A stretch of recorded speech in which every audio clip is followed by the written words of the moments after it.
ঘরোয়াভাবে চিকেন পকোড়া বানাতে গেলে যে উপকরণগুলো প্রয়োজন সেই উপকরণগুলো হচ্ছে আদা বাটা, 1 স্পুন আদা বাটা, 1 স্পুন রসুন বাটা,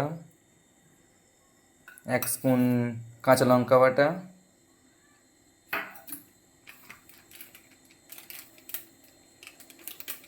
স্বাদ মতো লঙ্কার গুঁড়ো,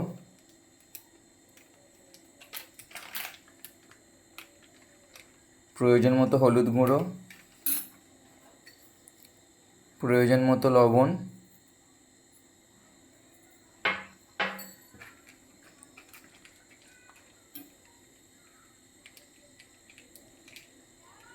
এক চামচ টক দই,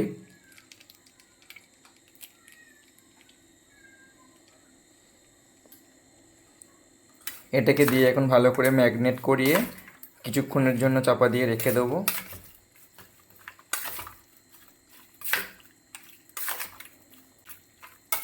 লেবুর রস দিলেও চলবে, না দিলেও অসুবিধা নেই। তো আমরা এখানে লেবুর রসটা অ্যাড করলাম না, যেহেতু হাতের কাছে ছিল না।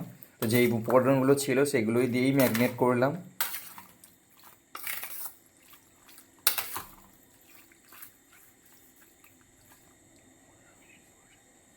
পনেরো মিনিট থাকলো, 15 মিনিট পরে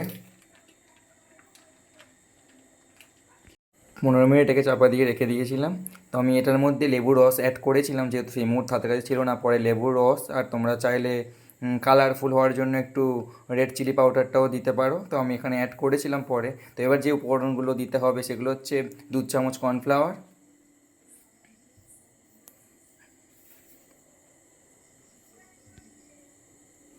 2 চামচ কর্নফ্লাওয়ার, 2 চামচ ময়দা,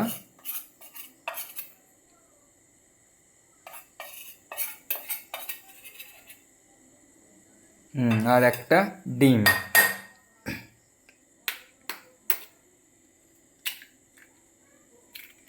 এটাকে ভালো করে মিক্সড করে নিতে হবে।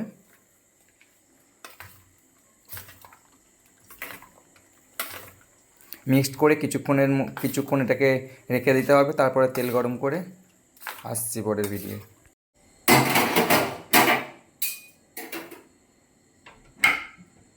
কড়ার মধ্যে পরিমাণ মতো তেল দিয়ে দিয়েছি, তেলটাকে ততক্ষণ গরম হোক।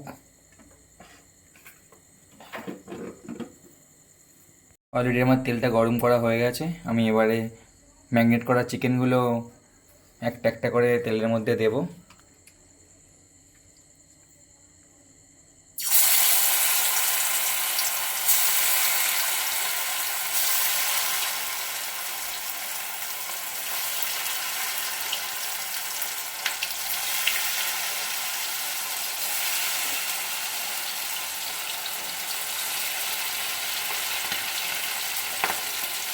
এই সময় গ্যাসটাকে একটু লো আঁচে রাখলে খুবই ভালো হয়, না তো খুব তাড়াতাড়ি গাটা চুঙে যাবে। যে তেলটা অনেকটাই পড়ে গেছিলো, আমি গ্যাসের আঁচটা একটু কমিয়ে দিলাম।